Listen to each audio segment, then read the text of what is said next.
लोकशाहीचा बुलंद आवाज, रिपब्लिकन वार्ता, महाराष्ट्र। नाशिक जिल्ह्यातील नांदगाव विधानसभा मतदारसंघाचे अपक्ष उमेदवार माजी खासदार समीर भुजबळ यांनी दिनांक 18 नोव्हेंबर 2024 रोजी नांदगाव तालुक्यातील मनमाड येथे विजय संकल्प रॅलीद्वारे शक्ती प्रदर्शन केले। विरोधकांच्या मनात धडकी भरली असून या रॅलीला मोठ्या प्रमाणात महिला वर्ग व तरुण मोठ्या संख्येने उपस्थित होते। नांदगाव तालुक्यातील मनमाड येथील कृषी उत्पन्न बाजार समितीच्या आवारातून या भव्य रॅलीला सुरुवात करण्यात आली। डीजे, ढोल ताशे यांच्यासह इतर वाद्यवृंद या रॅलीत सहभागी झाले होते। ठिकठिकाणी जेसीबीच्या माध्यमातून पुष्पवृष्टी करण्यात आली। यासह फटाक्यांची आतिषबाजी करण्यात आली। मनमाड शहरातील प्रमुख मार्गाने रॅली काढून भारतरत्न डॉक्टर बाबासाहेब आंबेडकर यांच्या पुतळ्याला पुष्पहार अर्पण करून एकात्मता चौकात या रॅलीचे रूपांतर भव्य दिव्य अशा सभेत झाले।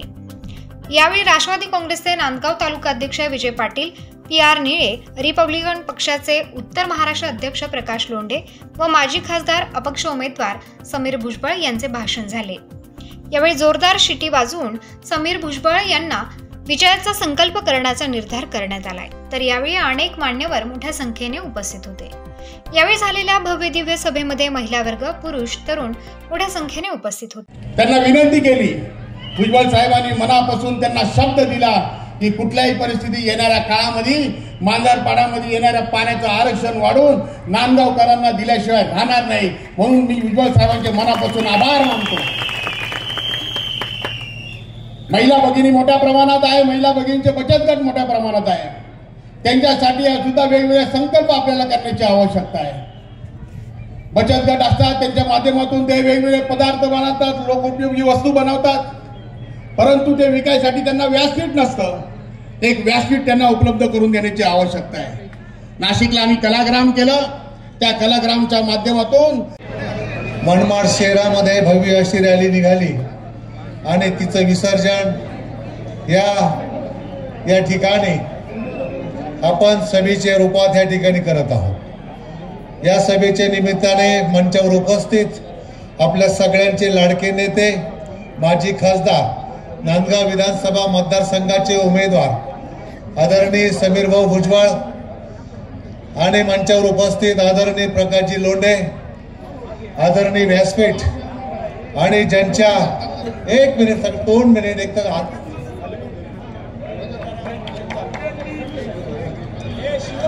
आणि सगळ्यात महत्वाचं येणाऱ्या 20 तारखेला समीर भाऊंचा विजय नक्की होणार आहे। या विजयाची धुरा ज्यांच्या खांद्यावर आहे ते सगळे आज आमच्या नांदगाव मतदारसंघातील बंधू आणि भवितव्य आपल्याला घडवायचं आहे। आपल्या या मतदारसंघामध्ये आपल्याला विकास आणायचा आहे, आपल्या प्रश्न सोडवायचे आहेत आणि त्यासाठी मी कटिबद्ध आहे, हे वचन मी तुम्हाला देतो। आपल्या न घाबरता, न मागे पुढे बघता आपल्याला मतदानाला उतरावं लागेल। आपल्याला आपला हक्क बजावावा लागेल। आपल्या डोळ्यासमोर फक्त एकच ठेवायचं की आपल्या भावी पिढीला जर जगवायचं आहे, सुसंस्कृतपणे ह्या मतदारसंघाला जर पुढे न्यायचं असेल, महाराष्ट्राच्या नकाशावर आणायचं असेल, आपले पाणी प्रश्न सोडवायचे आहेत, आपले रस्त्याचे प्रश्न सोडवायचे आहेत, अनेक आपले जे प्रश्न जे आहेत ते सोडवायचे असतील तर फक्त आणि फक्त शिट्टीच्या समोरचं बटन दाबून आपण आशीर्वाद द्या, ही विनंती मी आज आपल्या समोर करतो। आपण मोठ्या संख्येने आलात आणि ही मतदार जनता जी आहे ती फक्त आपल्या मतदारसंघातलीच आहे, बाहेरची कुठलीही नाही। आणि म्हणून आलेल्या प्रत्येक मतदाराचं मी मनापासून आभार व्यक्त करतो। धन्यवाद। जय हिंद, जय महाराष्ट्र। बाबासाहेबांची उंची काय आहे? अरे त्या बाबासाहेबांच्या नाम फलकावर, त्या फलकावर नाव असायला पाहिजे होतं दिवंगत टिके पगारे, दिवंगत विनायक गैनाजी संसारे, दिवंगत PS शेजवार, दिवंगत सुरेशभाई शेळके, जुन्या काळातले RPIचे पहिले शहराध्यक्ष अण्णासाहेब पगारे यांचे नाव न टाकता ऐरागऱ्यांचे नाव टाकून आमच्या समाजाचा अवमान केलेला आहे। परंतु पाणी योजना आणि कुठेतरी समीर भाऊंची इथं उमेदवारी झाली म्हणून मला त्यांना देवदूत माणसाला पाठिंबा देता आला, नाहीतर तुम्हाला सांगतो हे गुंडाचं राज्य परत इथं आलं असतं। म्हणून समीर भाऊ, तुम्ही जो इथल्या मतदारांना मान देऊन आपण इथलं उमेदवारी करून जो आम्हाला म्हणजे मदत करून आम्हाला जो आश्वासित केलं, खरंच आपले सर्व मतदार बंधू भगिनींकडून मी आपले आभार मानतो आणि एवढंच सांगतो, जास्त बोलणार नाही। या पूर्ण नांदगाव तालुक्यातील धनगर समाज आपल्याला भाऊ भरभरून असं मतदान करतील आणि आपण सुद्धा या धनगर समाजाला कुठं कमी पडणार नाही असा आपण इथं शब्द द्यायचा आहे। आणि धनगर समाजाचे जे काही कार्यकर्ते असतील, नेते असतील, मी त्यांना जाहीर आवाहन करतो की आपल्याला समीर भाऊ आपला विकास करतील, आपल्या मुलाबाळांना शाळेची व्यवस्था करतील। आपल्याला पुतळ्याचं राजकारण नको, तर आपल्याला शैक्षणिक राजकारण पाहिजे, आपल्याला हॉस्पिटलचं राजकारण पाहिजे, आपल्या शेतीला पाणी पाहिजे, आपल्या सीना हमारा पोलाद है, आंबेडकर की औलाद है असं म्हणणारे आम्ही कार्यकर्ते। आज माझ्या समाजाला मी आव्हान करण्यात आलोय, सर्व जाती धर्माच्या लोकांना मी आव्हान करण्यात आलोय की हा माणूस, काही लोकांच्या चेहऱ्यावर टीका करायला लागलेत म्हणे, काय म्हणतात, असा चेहरा आहे तसा चेहरा, बाबांनो दिल को देखो चेहरा ना देखो, चेहरे में लाखों का लूटा, ये दिल सच्चा और वो चेहरा झूठा, हे अशा खोटा त्या ठिकाणी समीर भाऊंना जाहीर पाठिंबा झाला, त्यांनी भाऊंचा सत्कार केला, त्यांचा आमच्या प्रचार समितीच्या वतीने मनापासून धन्यवाद। विजय नक्की आहे बांधवांनो। पण संकटाशी लढून लढून जनतेच्या काय स्वतःचा स्वार्थ हो, काय स्वार्थ नाही स्वतःचा। अनेक तारीबाबून हल्ले करण्यात आले, राजकीय हल्ले केले, सामाजिक हल्ले केले, धार्मिक हल्ले केले, म्हणजे काय केले, हल्ल्यावरती होतील हल्ले, हल्ल्यावरती होतील हल्ले, अवैध आमचे बांधले किल्ले, हल्ल्यावरती होतील हल्ले, अवैध आमचे बांधले किल्ले, असाच आमचा ताठर माता कधी न खाली लवे, तुफानातले दिवे आम्ही, तुफानातले दिवे। भुजबळ परिवारानं सातत्यानं तुफानाच्या दिव्याची भूमिका बदलली। आज निवडणुकीच्या संपूर्ण कार्यक्रमामध्ये ज्या दिवशीची माघार झाली, माघारीनंतर भाऊंचा उमेदवारी अर्ज दाखल करण्याची सभा नांदगावमध्ये झाली, त्या सभेला भव्य अशी लोकांनी आपला या ठिकाणी जन आधार दिला, आपलं समर्पण दिलं, आपली साथ दिली आणि त्या रॅली आपल्या त्या उमेदवारी अर्जाच्या सभेच्या दिवशी जे जे घटनाक्रम झाले, त्यानंतर तालुक्यात जे वेगवेगळे घटनाक्रम झाले, त्या घटनाक्रमाच्या अनुषंगाने सगळ्या मतदारसंघामध्ये अनेक जाती धर्माच्या, अनेक वेगवेगळ्या संघटनेच्या, वेगवेगळ्या पक्षाच्या दादागिरी केली ना, मला भारतामध्ये राहण्याचा अधिकार डॉक्टर बाबासाहेब आंबेडकरांनी दिला आहे। माझे विचार आणि माझं मत मी कुठेही व्यक्त करू शकते, भारताच्या कानाकोपऱ्यामध्ये। कलम 18 मध्ये मी पोलीस प्रशासनाला पण सांगते, कलम 18 मध्ये लिहून ठेवलंय बाबासाहेबांनी की भारताचा नागरिक हा कुठेही विचार मांडू शकतो, आपलं मत व्यक्त करू शकतो आणि हा अधिकार मला माझ्या बाबासाहेबांनी दिलेला आहे। मी सर्वांना एवढीच विनंती करते की गुंडेशाही, दादागिरी तुम्ही खरंच संपवायला मदत करा आणि समीर भाऊंना प्रचंड मताने विजयी करा।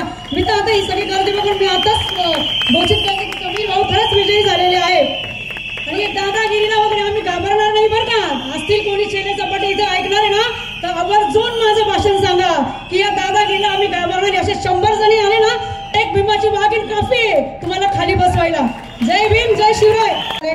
आणि पोलीस प्रशासनाकडनं मला एक नोटीस देण्यात आलं। मला एक सांगा मतदार बंधू आणि भगिनीनो, मला नोटीस, एक महिलेला तुम्ही नोटीस देता, मी सराईत गुन्हेगार आहे का, मी रेकॉर्डवरची गुन्हेगार आहे का, की मी तडीपार आहे, की मी कोणाच्या प्रॉपर्टी हडप केलेल्या आहे, व्याजाचे पैसे देऊन मी लोकांच्या प्रॉपर्टी हडप केलेल्या आहे, असं कुठलाही माझा रेकॉर्ड नसतानाही मला म्हणजे तुमची पराभव पचवण्याची ताकद तुमच्यात नाही, म्हणून तुम्ही एका महिलेला पोलीस प्रशासनाकडे लेटर द्यायला लावता आणि इथून जायला सांगता। ही दादागिरी तुमची किती दिवस चालणार आहे? आणि असल्या दादागिरीला आम्ही घाबरत नाही। मी डॉक्टर बाबासाहेब आंबेडकरांची कन्या आहे, मी सगळ्यांना भारतीय जनता पार्टीचे बरेचसे कार्यकर्ते आज अपक्ष म्हणून समीर भाऊ भुजबळ यांच्या पाठीमागे आहोत। याचप्रमाणे मित्र, मी जास्त वेळ आपला घेत नाही, परंतु आपल्या समोर जी परिस्थिती नांदगाव मतदारसंघात आहे, आपला नांदगाव मतदारसंघ भयमुक्त जर आपल्याला करायचा असेल तर आपल्याकडे प्रामुख्याने 4 उमेदवार इथे उभे आहेत। प्रत्येकाचं लक्ष एकच आहे, एक उमेदवार सोडून की हा मतदारसंघ भयमुक्त झाला पाहिजे। हा भयमुक्त मतदारसंघ होण्यासाठी समीर भाऊ भुजबळ आपल्याकडे पॅन्थर रिपब्लिकनचा छावा डरकाळी फोडायला जायचो। भाषण आता समीर भाऊ मीच बोलणार आहे, 10 मिनिटात आपल्याला थांबा अशी अपेक्षा करतोय। मला जाणीव आहे की तुम्ही उन्हात राहत आला। आमची घोषणा अशी होती, अरे अरे मर्दा होईल खुर्दा, अरे अरे मर्दा होईल खुर्दा, अन्याय करशील तर, अरे अरे मर्दा होईल खुर्दा, अन्याय करशील तर डरकाळी फोडेल, फाडून टाकेल नावाचा हा पॅन्थर, जेव्हा जेव्हा अन्याय त्याच्यावर होईल ना कोण आहे भुजबळ परिवार? स्वतःच्या कुटुंबाचा सत्यानाश झाला. मी इतके हजारोचं काम केलं, एवढे 1000 कोटी वापरले, परंतु ते गेले कुठे? आज मतदारसंघामध्ये प्रत्येक गावामध्ये मी फिरून आलो. प्रत्येक गावामध्ये माय भगिनी टावा फोडत आहे की आम्हाला प्यायला पाणी नाही. प्रत्येक शेतकरी म्हणतो आमच्या सिंचनाला पाणी नाहीये, शाळेला मुलाला जायला रस्ता नाहीये. अशा परिस्थिती, बिकट परिस्थिती मतदारसंघाच्या ज्या प्रत्येक कानाकोपऱ्यात आहे. ही परिस्थिती आपल्याला बदलायची आहे. आपल्याला विकासाची गंगा इकडे आणायची आहे. राज्यसभेवर निवडून जायचं होतं त्यावेळेस याच नांदगाव तालुक्याच्या आमदाराने मत देऊन असं ओपन दाखवलं, मत बाद केलं. आमच्या दलित समाजाचा हंडारे साहेब राज्यसभेवर गेले नाही. हे आमच्यावर अन्याय या आमदाराने केलेला आहे. दुसरं सांगतो, या ठिकाणी हुडको परिसर आहे. हुडको परिसरात गणपती मंदिरा शेजारी आमचा छोटासा बुद्ध विहार आहे. आमदाराने या बुद्ध विहारासाठी 25 लाखाचा निधी मंजूर केला होता. पण तिथल्या प्रस्थापित नगरसेवकाने आमच्या लोकांना सांगितलं, हे बुद्ध विहार तुम्हाला बांधायचं असेल तर तुम्हाला आम्ही या कंपाऊंडच्या बाहेर मोठी जागा देतो, 10 लाख अजून त्याच्यात निधी वाढवतो, पण हे बुद्ध विहार या कंपाऊंड मध्ये गणपती मंदिराच्या शेजारी बांधू नका. अरे आमच्या समाजावर अन्याय केलेला आहे आमदाराने. पुतळ्याचं अनावरण झालं. आम्ही त्या अनावरणासाठी आमचे भारताचे सामाजिक न्याय मंत्री आठवले साहेबांना आमंत्रित करण्यासाठी त्यांना साकडं घातलं होतं. जिल्हाध्यक्ष प्रकाशजी लोंढे साहेब यांना आणण्यासाठी साकडं घातलं होतं. यांनी आमचं म्हणणं धुतकारून लावलं. हा राजकीय प्रोग्राम नाही. अरे मग प्रोग्राम राजकीय नाही कुठला झाला? और क्या बजाना है आपको? ह्या मतदारसंघाला लाभलेला वैभव पुन्हा एकदा प्राप्त करून द्यायची वेळ आलेली आहे. आज आम्ही मनमाडमध्ये जे आहे अनेक वेगवेगळे प्रोजेक्ट आणण्याचा विचार आहे. खरं म्हणजे ज्या रस्त्यावरून आपण आलो, हा 6 पदरी रस्ता करून नाशिक सारखा उड्डाण पूल जो आहे मनमाड शहरातून टाकण्याची वेळ आलेली आहे. बाजूलाच आपल्याला असलेल्या येवला मतदारसंघामध्ये मांजरपाड्याचं पाणी आणून भुजबळ साहेबांनी शेतकऱ्यांना मोठा दिलासा दिला. सभेच्या गर्दीने मनमाड शहरामध्ये रेकॉर्ड केले आहे. रिपब्लिकन वार्तासाठी नांदगाव प्रतिनिधी मुक्ताराम बागुल, नाशिक.